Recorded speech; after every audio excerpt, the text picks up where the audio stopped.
We'll just let everyone enter first.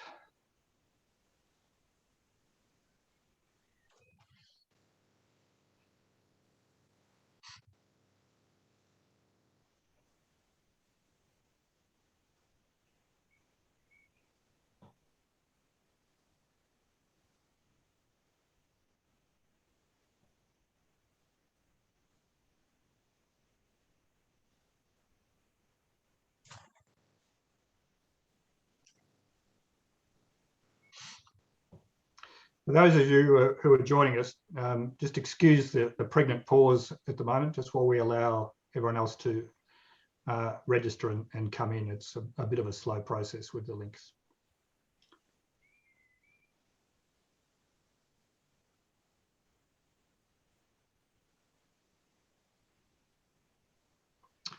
Okay, we'll get started. Welcome everyone to the fourth in our current series of Chifley Conversations with Jenny Macklin and Kate Thwaites. We're here tonight to talk about their book Enough is Enough, which both Jenny and Kate have written jointly for Monash University's In the National Interest series, where they particularly tackle the question, what is it about the culture and the structure of Parliament House that's allowed sexual violence and harassment to flourish as it has. Jenny and Kate, thank you for joining us. Before we begin, I'd just like to welcome everyone to country. The Chifley Research Centre is located on the lands of the Ngunnawal people around the ACT, and I'm speaking to you tonight from the land of the Dja Dja Wurrung people of the Kulin Nation down in Victoria. We'd like to acknowledge the traditional custodians of the lands on which we're all speaking tonight, and to pay our respects to elders past, present and emerging. Well, our two guests probably don't need a lot of introduction, but we'll do it anyway. Jenny, as many will know, played a significant role initially in the Hawke and Keating governments as a senior policy advisor to one of Australia's great reformers, the former Deputy Prime Minister Brian Howell, before she went on herself to serve in the Parliament for 23 years as federal member for Jaga Jaga in Victoria. Jenny was the longest serving woman in the House of Representatives, and I think you still hold that record, and was the first woman to become deputy leader of a major Australian political party. She was deputy leader of the Federal Parliamentary Labor Party from 2001 to 2006, and she served as a senior minister in both the Rudd and Gillard governments. During that time, she oversaw the apology to the stolen generation, the development of the Closing the Gap framework, the introduction of Australia's first national paid parental leave scheme, and delivered the largest increase to the pension in the history of the payment. She was also responsible for the design and implementation of the National Disability Insurance Scheme. So a remarkable record of achievement by any measure. Kate was elected to replace Jenny as member for Jaga Jaga in the 2019 federal election. She's a former ABC TV news and TV and news and radio reporter, and worked in senior roles in Oxfam and the Victorian Public Service. She also worked for Jenny, helping to deliver some of those reforms that I've just spoken about, including the National Disability Insurance Scheme and the Paid Parental Leave Scheme.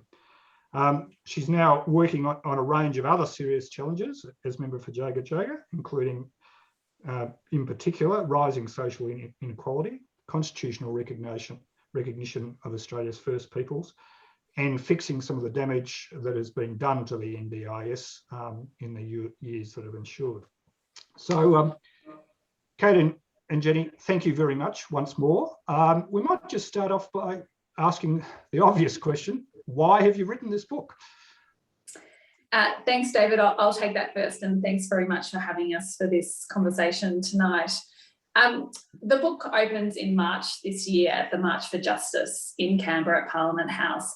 And really, the events of that time were the prompt for us to write this book. The bravery of young women like Brittany Higgins and Grace Tame, who spoke out about unacceptable experiences that have happened to them, really prompted us to want to use our voices as an MP in the Parliament and as a very senior MP who's had a long career in the Parliament, to talk about what needs to happen to make women safe, both in the Parliament and in our community, because it's really clear from what has happened and what we've heard that they're not safe. And what Jenny and I want is for the anger and the passion and the frustration that so many women brought to those marches in Canberra and around Australia to lead to genuine change, both in our Parliament, where there needs to be consequences for men who are doing the wrong thing there, and in our community more broadly, where we do still have a really long way to go on gender equity. So that's what prompted the book. I think the other part, and Jenny will want to talk about this some more, but the other part that we really wanted to address in the book was what women have achieved in our Parliament, and actually some really significant reforms that have come about because women have been in our Parliament and have made some significant changes there.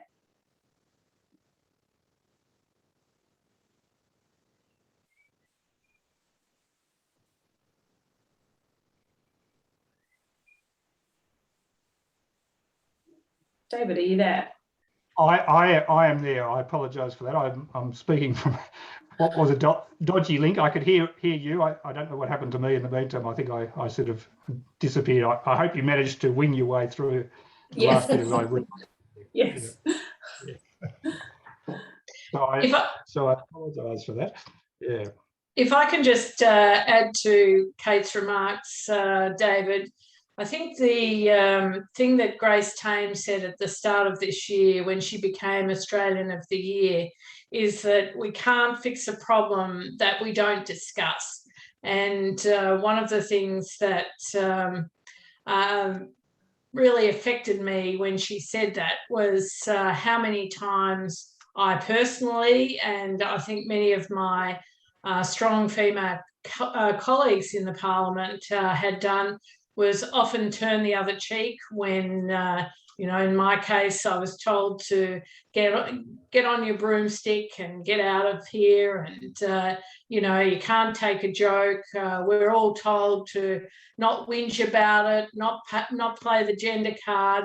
And I think the impact of Grace Tame making these very, very powerful remarks really said to me that we just can't do that anymore. I think many of the people on this webinar tonight will have seen the SBS documentary on Sunday night, Strong Female Lead. And if you haven't, it's both grueling and devastating, particularly for someone like me who lived through it. But to see the abuse that was meted out, particularly to Julia Gillard as our first female Prime Minister, is just such a powerful reminder about the importance of speaking out, and also the importance of changing the way that we hold men who are bullies and harassers accountable in our Parliament. I was going to touch on that because I saw that documentary myself on Sunday, and it's very, very powerful. For those who haven't seen it, it tells the story without any narration. It just lays out the evidence, as it were. And the impact it had on me was, I can remember observing things being bad at the time, although I was an outside observer, not someone within Parliament House, and certainly not a woman. But when you watch that documentary with all of the material laid out without any commentary, it's worse than I certainly imagined it was at the time. It's just horrifying. And it sort of made me wonder whether we've had a development, notwithstanding the increased representation of women, particularly since you joined the Parliament, Jenny, where some of the abusers have felt that they have actually had more licence, and it's actually become an acceptable political tactic to do the sort of stuff that was done to Julia Gillard and to other women at that time? Well, unfortunately, I think that the men who were handing out the abuse during that period when Julia Gillard was the Prime Minister are the sort of men who've been handing out abuse to women for generations. And unfortunately, they decided to bring that abuse into the Parliament, and of course out into the media and the social media environment to try to bring her down. I mean, there were two sides to it. The other side, of course, was her extraordinary strength in withstanding this phenomenal level of abuse. But the men who were responsible for it need to be called out in the way that Grace Tame is saying we all must call it out. And that is exactly what I think is so important about our book, but also this program on SBS. Where it happens, call it out, deal with it, hold the men responsible to account. And as we say in our book, and as is happening in a number of parliaments around the world, there is now a lot of debate and discussion about how these men should be held accountable and in cases of serious abuse removed from the Parliament because there is no place for that type of abuse in our parliaments. Kate, what's your perspective on all of this? I mean, you would have observed some of it, I'd imagine, as a staffer, but now you're in the thick of it as a parliamentarian. I mean, has it improved? Has the environment improved, notwithstanding the allegations that have come out in the last 18 months or so, in terms of everyday parliamentary rough and tumble, or is it this sort of phenomenon still just sitting there beneath the surface? I don't think we've addressed it significantly in the Parliament. I think what we don't have at the moment, obviously, is what that documentary was called, which was Strong Female Lead. So there's not a female Prime Minister there as the target, I think, for all that sort of gendered language there. But as you know, what happened to Brittany Higgins shows, there is still a fundamental problem in our Parliament around the safety of women and around men's behaviour towards women. And I think if we're not prepared as a Parliament to grapple with that genuinely at this time, that is a massive missed opportunity. And Jenny touched on this when she was talking earlier, but one of the things we did as part of the book was do some research on what's happening in parliaments across the world and similar parliaments to Australia, because it's not a surprise, I think, to understand that this is not just happening in the Australian Parliament.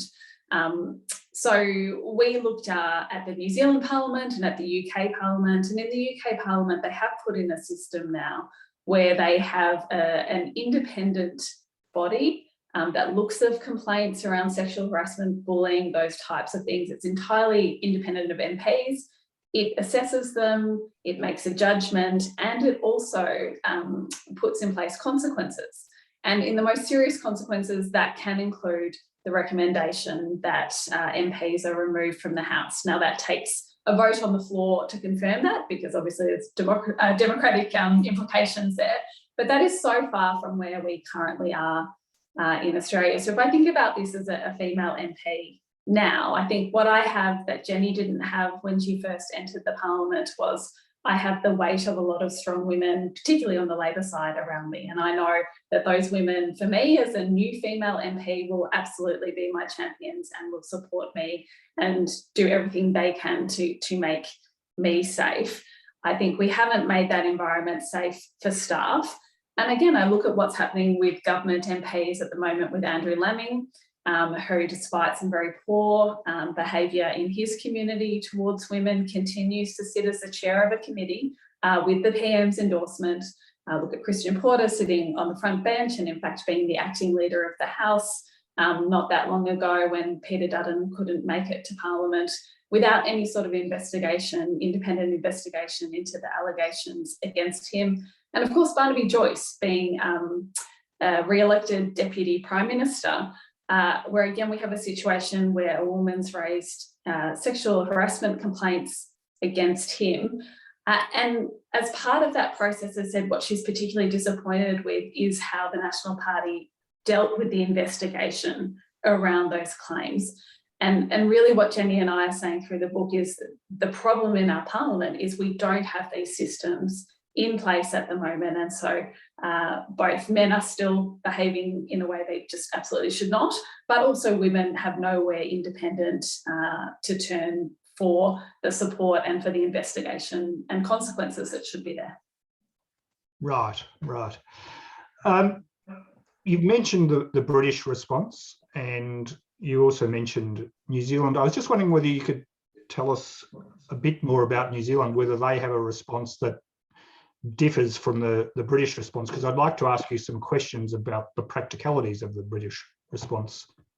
But first of all, I'd like to hear about New Zealand because they might have a different approach. Yeah, and look, I'm not going to say Jenny and I are experts in both, but obviously we did look at both. Very much in New Zealand, I think again, it was around professionalising the parliament. So particularly their review looked at what structures are in place for MPs and ministers as employers. And one of the things I've really thought a lot about as an MP now is obviously I'm an employer of staff. And, you know, compared to most professional workplaces, David, there are very few rules for me about how I am that employer. There are very few structures that support me in that. I don't really have an HR department that I go to for advice. And that is really unusual and different. And there's no sort of, again, the things that I know you would know from your time in corporate Australia, that the sort of leadership expectations, the training that goes alongside that for employers just doesn't exist in our parliament. And when you think that MPs are coming from a variety of backgrounds, and that's a good thing, but a lot of people haven't been employers before. And so they're not actually getting the training around how do you set up a safe workplace? What does it look like to identify bullying and harassment? What happens when that is identified? What's your responsibility to your staff as an employer? And the New Zealand review in particular looked at that and how they boost the capabilities of MPs and ministers in that space, making the point that, again, the MPs and ministers there are operating in a really highly charged environment as well. Much like us, long days, lots of media attention, having to make really serious decisions, and yet you're doing all this with no framework for how you manage your staff. So that was a big focus of their review. There were actually quite a few reviews in the UK into both the Lords and the House of Commons. And as I said, that one of the major recommendations that came out of this was this independent system. And obviously in Australia at the moment, we have Kate Jenkins doing her review into our parliament. And certainly, again, from Jenny's and my perspective, her report is due to be tabled in November. And we very much hope that it will address this issue around there being no independent structure in place there. So if I could sort of caricature it crudely, it appears the British approach is very much about accountability, whereas the New Zealand one might be more developmental, a managerialist and professional development perspective on things, in the hope that people can learn and cure themselves, as it were.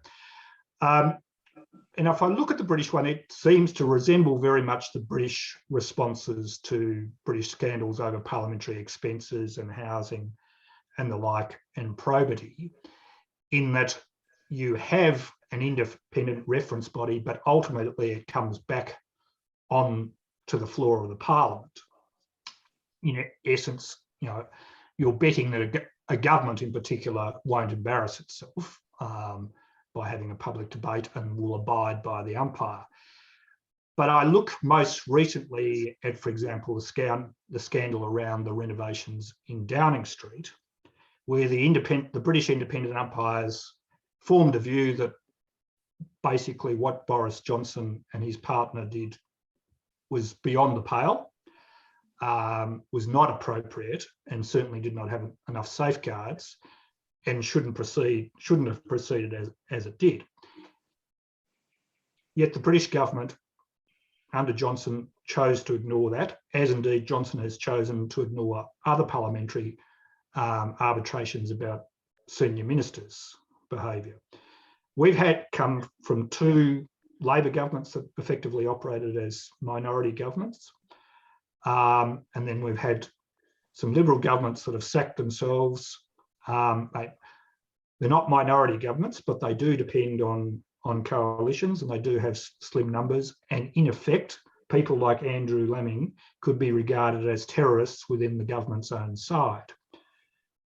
How does that British model stand up against that sort of political reality versus the New Zealand model, which might be educative, might be more broadly intended, but also depends a lot on independent will? I mean, where should we be landing in the ideal world from an Australian perspective? But you can also do both. I don't think it's an either or. And I think there's definitely room in Australia to discuss the strengths that would come from both approaches for all of the reforms to improve the way in which staff have rights to appeal to an independent umpire, to have greater protections, to have employers, that is the members of parliament, actually being held responsible for the way in which they're treated, and so on. You can and should pursue those sorts of changes, and at the same time have much greater accountability for the members of parliament themselves where they're found to be guilty of harassment and bullying. In the worst instances, that they can be removed from the parliament. And of course, in the end, as Kate said, we operate in a democratic system, and so the decision to do that is going to happen on the floor of the parliament. But it is incumbent on us, I think, as people who care deeply about these issues and about making sure that women MPs and staff are treated properly, that these systems are put in place. Just because you might get a Boris Johnson that thumbs his nose at whatever is not a reason not to do it. And what we need is proper systems in place. And really, I think one of the things that Kate's touched on, and we certainly go to in the book, the more women you have in the parliament, the more likely it's going to be completely unacceptable that this behaviour happens. We are great advocates for the quota system that Labor put in place, a long time ago now, 1994, and taken all that time for us to get to almost 50-50 representation. But as Kate has discussed, it does make a difference. It really does make a difference. And I think if we could see similar increases on the Conservative side, then we would see changes not just in the behaviour, but also in the way in which those who meter out the abuse are dealt with. We've been dealing with, I suppose, the sort of punitive side of accountability. I don't want to put that in a pejorative sense, but we've been talking about being tough on people and being less tolerant of bad behaviour, as it were. But you both also write a lot about the importance of positive measures, of benevolent measures, such as tweaking parental leave incentives.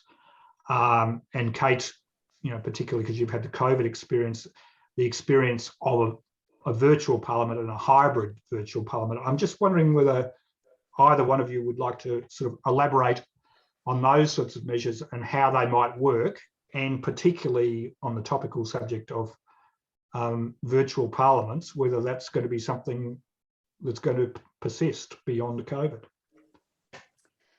Yes, well, certainly, as Jenny just said, one of the things that does make a difference in the parliament is having more women in parliament. And one of the barriers to women being in parliament, even now, is that women more often than not are caregivers, and women more often than not are the people who have the babies, and for whom going to Canberra for half the year can be a really difficult thing at times.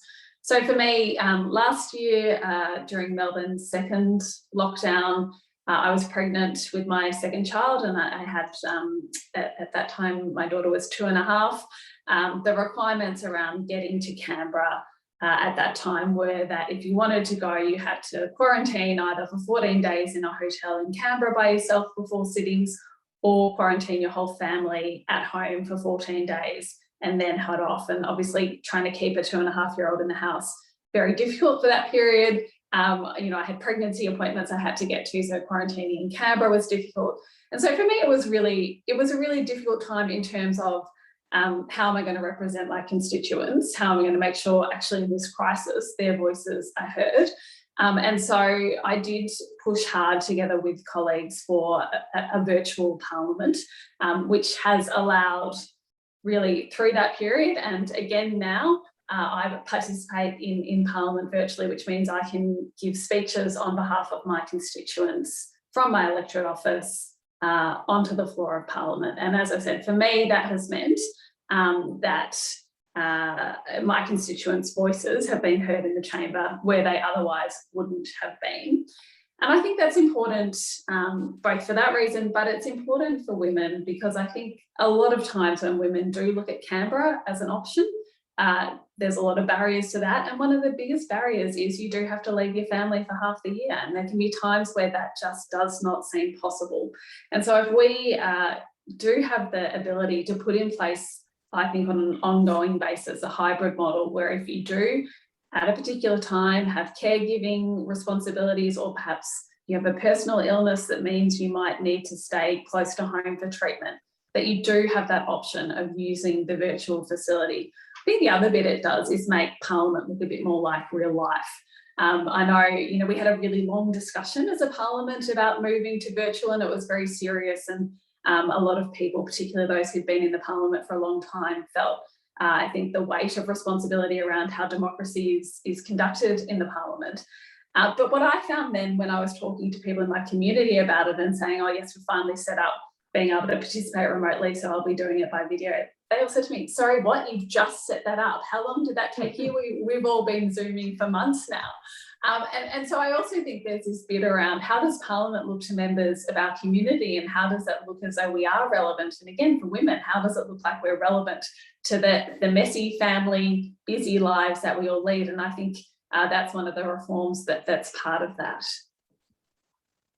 And just on the paid parental leave question, David, Kate and I talk in the book because we've both, in our different generations, had the good fortune to have partners who were able to stay at home and be with our newborn children. And that, it's incredible to remark, really, that when I did it 40 years ago, of course, it was very unusual and very difficult. There was very little paid parental leave. There was certainly nothing available for men at that time.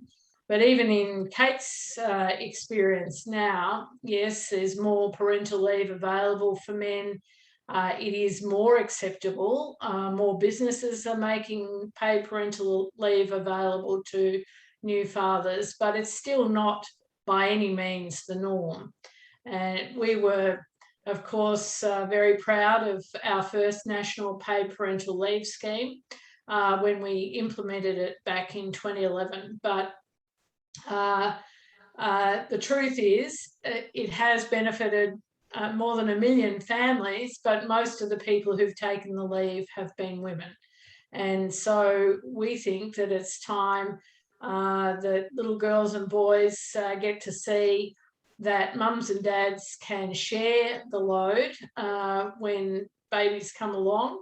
Of course, dads get enormous pleasure and benefit from being at home with their newborn babies and with their toddlers.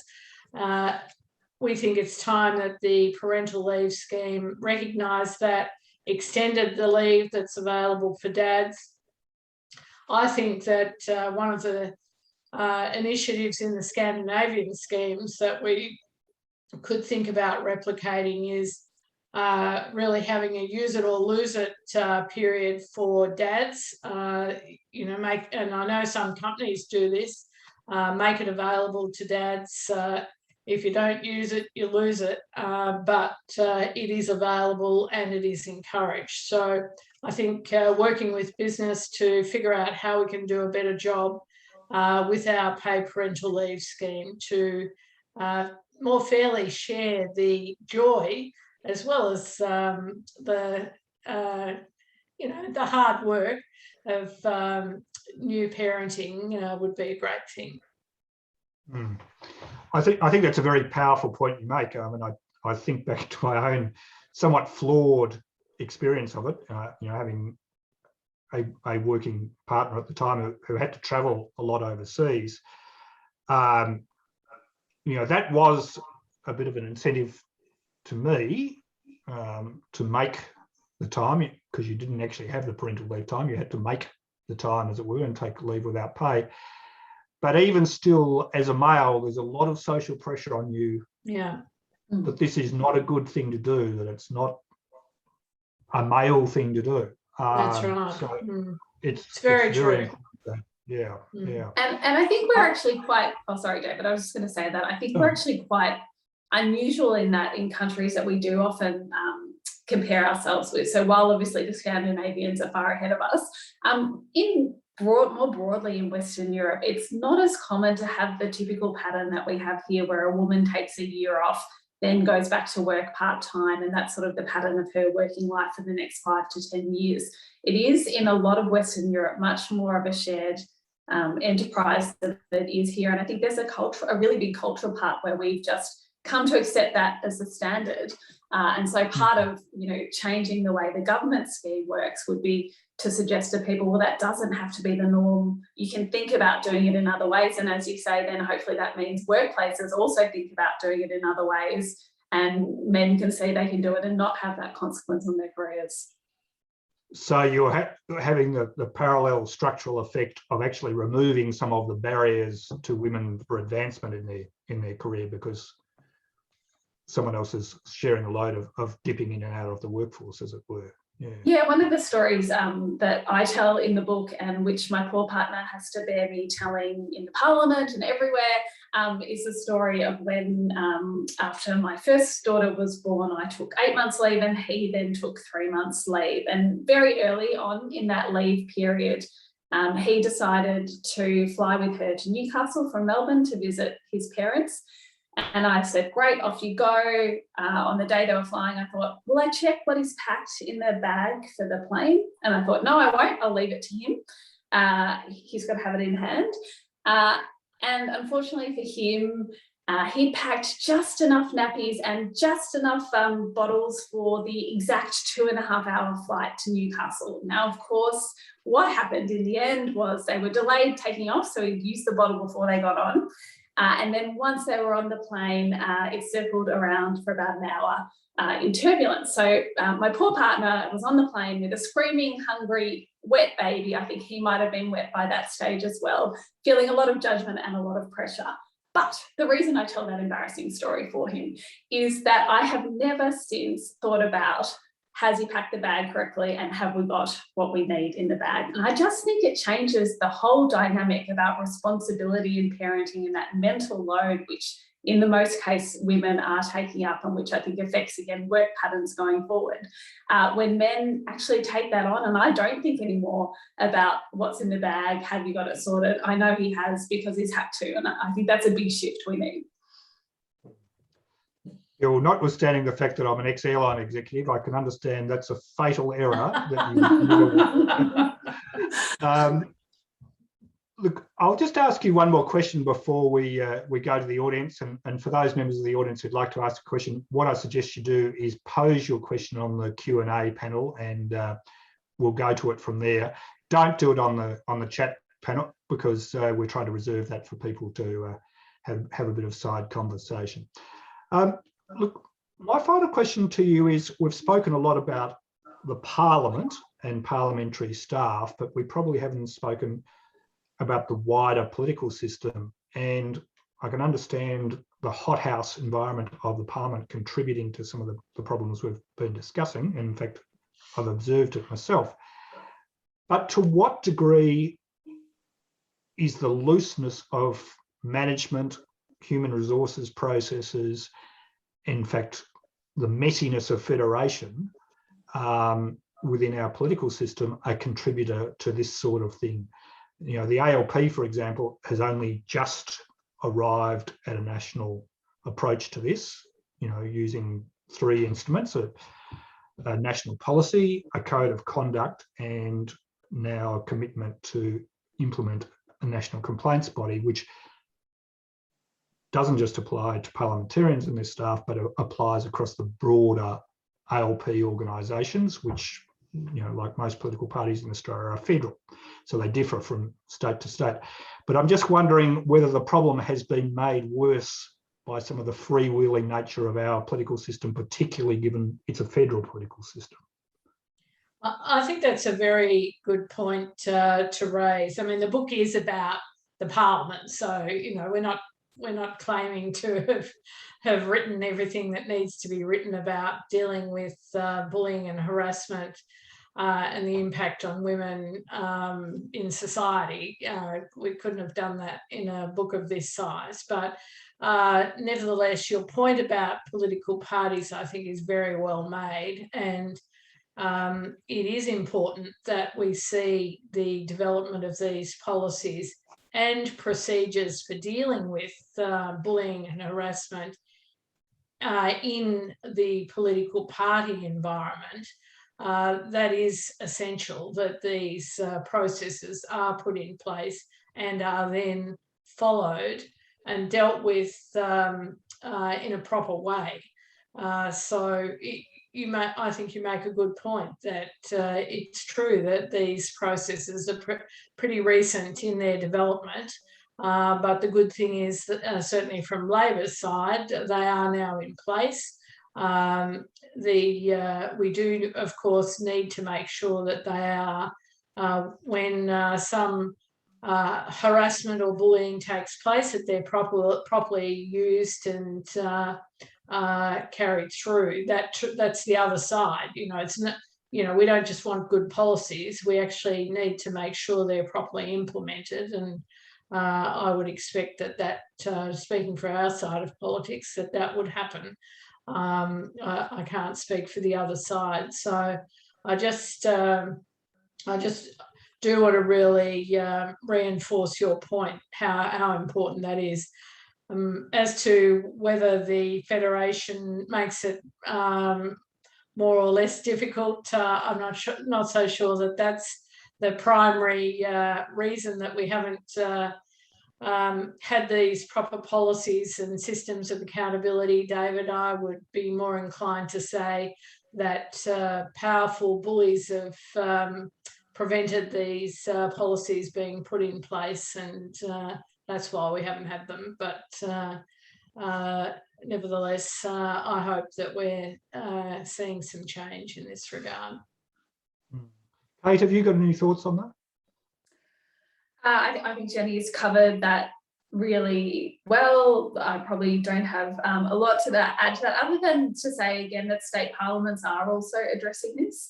So the Victorian Parliament, I know, have been going through their own review process, again looking at some quite serious consequences for MPs who do the wrong thing, including looking at whether those MPs are removed from the Parliament. So certainly it's not just a national problem, it's not just a state problem, and we do need to tackle it on all levels. Okay. Might turn to some questions now. Val Bland's asking whether, in your experience, there's any men out there in the parliamentary system who stand out for calling out the behaviour of other men, or is there a general tendency just to stick together, as it were? I think there are men who certainly are willing to speak out and who also are very supportive of the sorts of things that Kate and I are talking about, and Kate can talk about some more recent experience in that regard.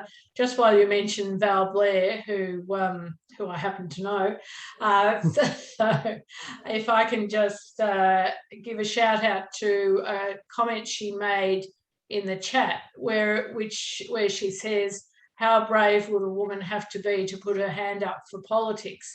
Having watched, she's making this comment, having watched the SBS documentary. And one of the points that Kate and I were determined to make in our book was that it is really worthwhile. We want to make sure that even by talking about the abuse that does take place in our parliaments, that this is not a reason to not get involved, quite the reverse.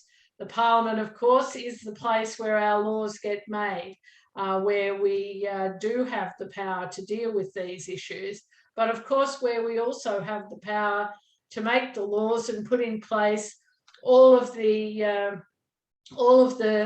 important policies that as Labor people we care so much about. I can tell you from my own fantastic experience, nothing beats standing in the Parliament and delivering the legislation for a national paid parental leave scheme or the national disability insurance scheme. It's worth it. Is it tough? Yes. Was Julia Gillard treated in the most appalling way? Yes, but I know, because she and I have talked about it, she is the first to say, get in there, change the system, deliver the policies that will benefit Australians, and make sure that you do it as strong women. And I know, look at Kate, look at all the other strong women who are in the Parliament now. They understand that is the place where you can do what needs to be done to make Australia a fairer place, particularly for women. Mm-hmm. Joan Kelly's asking us, we've been talking about Parliament and politics, obviously, whether we're also fighting for equality measures within the broader government and white-collar workforces, and also asks what is being done for women in the working class about these sorts of issues.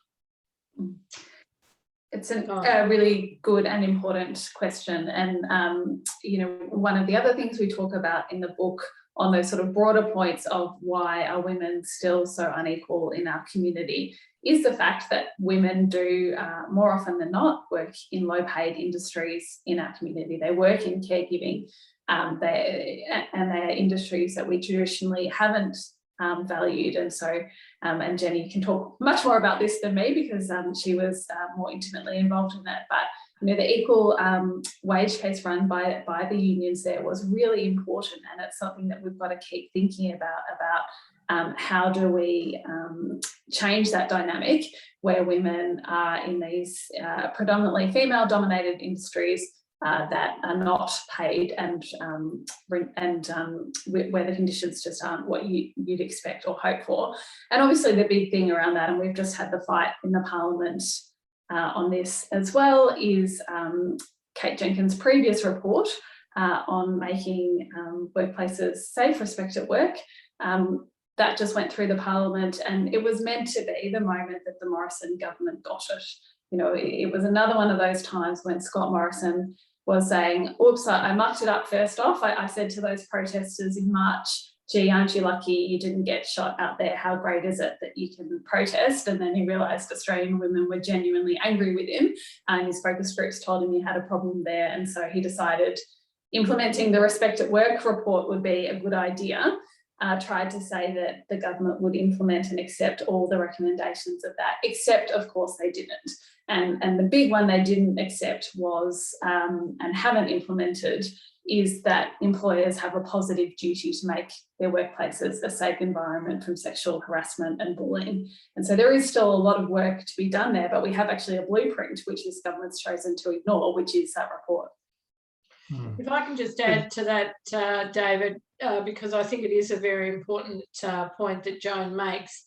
When we were designing the National Paid Parental Leave Scheme, we were particularly aware that it was low-income working women who were missing out on employer-paid parental leave. So the situation back before 2011 was that there were lots of companies, and of course the public service, that provided paid parental leave, or largely paid maternity leave, but women in low-paid jobs generally were missing out. And so one of the great achievements of our National Paid Parental Leave Scheme, the evaluation shows this really clearly, is the benefit has disproportionately gone to lower income women. So it is a great example of how we've really made a huge difference by that legislation. Kate mentioned the equal pay case for community service women that the Australian Services Union ran, which Julia Gillard and I were very strong supporters of when we were the responsible ministers. That brought about a very significant pay rise for a very large group of low-paid community service workers. The same now needs to apply, I think, to childcare workers, to workers in aged care. These are sectors of our economy where we have, overwhelming numbers of very low paid, largely women workers, and it is going to take a very significant change to bring their wages up to what they should be. So yes, Joan is right. These are very, very significant matters, but they can be addressed by the Parliament if you have a Labor government that is determined to do it, and we were. We're running close to time now. I mean, I'll just go back to you, Kate. I mean, you just mentioned the first report and how the government, or particularly the Prime Minister, had inferred that they were going to support the bulk of it. Anthony Albanese, addressing the summit last week, recommitted Labor to addressing all 55 recommendations. As I understand it, the government has really only touched 6 of the 55. If we perhaps look at it despondently and assume that they're not going to get to all 55, which of the unimplemented recommendations would you cherry pick if you were to set up a priority list to try and bridge the gap, as it were? What are the things that are most missing? Yeah, look, as I said in my answer before, David, I think that the big one that wasn't implemented, and that so many people, both from business, from the legal community, from groups that support women who have experienced sexual harassment, say would make a difference here, and that is putting that positive duty on employers to create a safe workplace around sexual harassment and bullying. So shifting the sort of the onus from someone who says this has happened to them to have to prove it's happened to them, to putting that responsibility on the employer from the get-go, that workplace has to be safe. And again, if you think about what Jenny and I are talking about in the book, this sort of behaviour doesn't come out of nowhere. That the way that men treat women doesn't just happen in our parliament, it happens in workplaces across the country. That's what that report found. And it comes about because women are not equal in our community, because men do feel like they can treat women in this way and get away with it. And so if we're talking about the changes that make a difference in our workplace, saying that it is an absolute must. It is a responsibility of you as an employer to make this a safe workplace from sexual and harassment and bullying, the same as, you know, you have to make your work site safe so that no one falls off the scaffolding, or that the chair's ergonomic and no one's going to, you know, damage their back for years to come. That is actually a significant change in what we're saying we value and we want to make sure our workplaces do. And I think that would have a big impact on how employers see that, and then on how people behave in the workplace. For a last audience question, I mean, just picking up on what you've been suggesting about dealing with aggression in the workplace. Kerry Burton points to the reference on page 30 of your book, where you speak about the needs for what needs to change, and one of the things you identify is the testosterone levels in question time, which is clearly a very patent example of male masculine aggressive behaviour. She's wondering whether you could update us on the submission that you and Peter Murphy have made to the Parliamentary Inquiry on this very topic. Great, thank you, and thank you for reading the book so closely. Really appreciate that. Look, a couple of things I'd say about question time, particularly as a newer MP to the forum.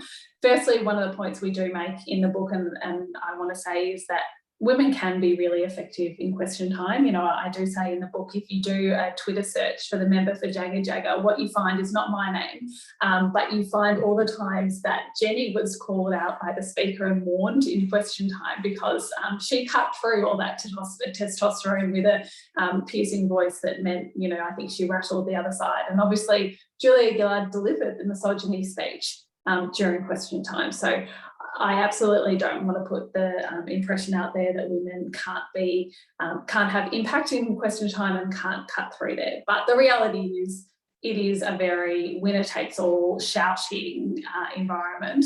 And together with my colleague, the member for Dunkley, Peter Murphy, who, like me, was elected in the last election, the two of us really wanted to put our heads together and say, what does it look like if our question time is different? So our submission focused on what does it look like if people genuinely have to answer the question. I mean, imagine that.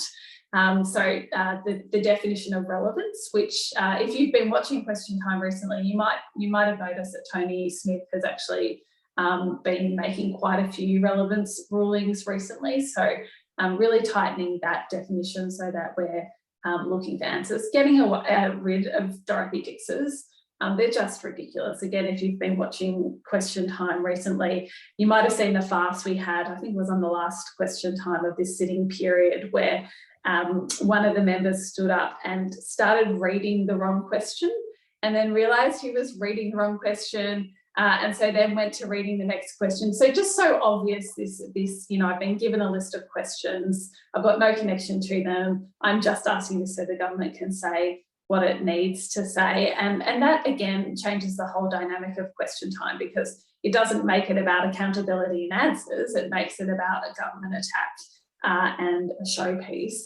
So getting rid of Dorothy Dix's. Another suggestion we put was that we should have, as part of maybe not every question time, but maybe one a week, you have a constituency question. So a backbencher gets to ask a minister a question on a specific issue in their constituency. Again, taking it away from that, you know, what's the line of the day that's going to end up on the TV, to actually trying to make it a forum where we get answers. And the other recommendation we put in, which my colleagues have not thanked me for, is that we should all have to put our mobile phones away during question time, because, you know, again, if you've seen the footage, we all spend a lot of time on there. I am as guilty of anyone else. So if you ever see me in a shot, I probably will be looking at my phone, but I think that's where we probably need some kind of ruling around it to help us out, so that we're actually paying attention.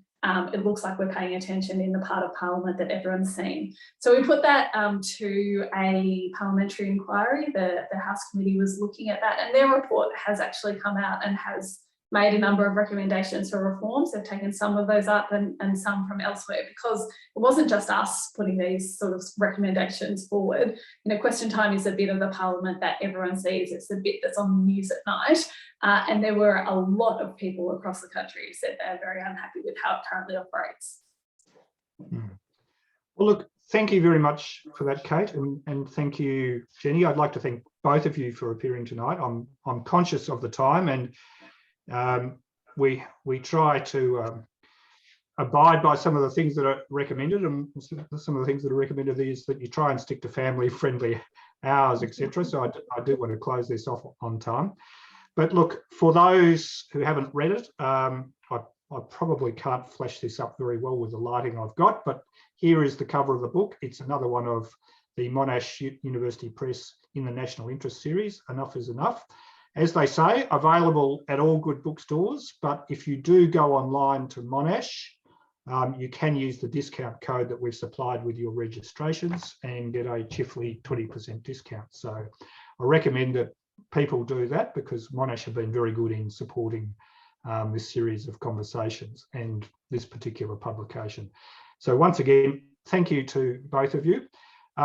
Next week, we'll actually be talking about a topic that both Jenny and Kate raised towards the end of our conversation tonight, and that's the impact of the changing patterns of the workforce, particularly as we emerge from COVID, on women's employment outcomes, and what we do about things like the concentration of women, particularly at certain levels of organisational hierarchy in areas like the caregiving industries, which have always been challenged in terms of remuneration.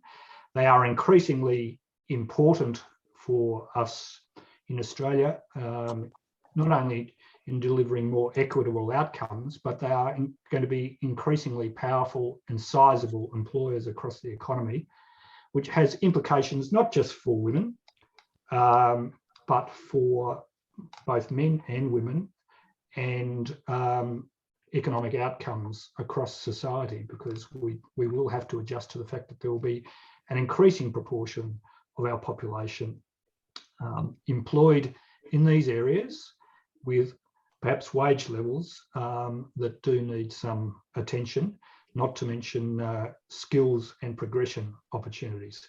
So we'll be having a panel that is led by Professor Ray Cooper from Sydney University, and equity economics economist Angela Jackson.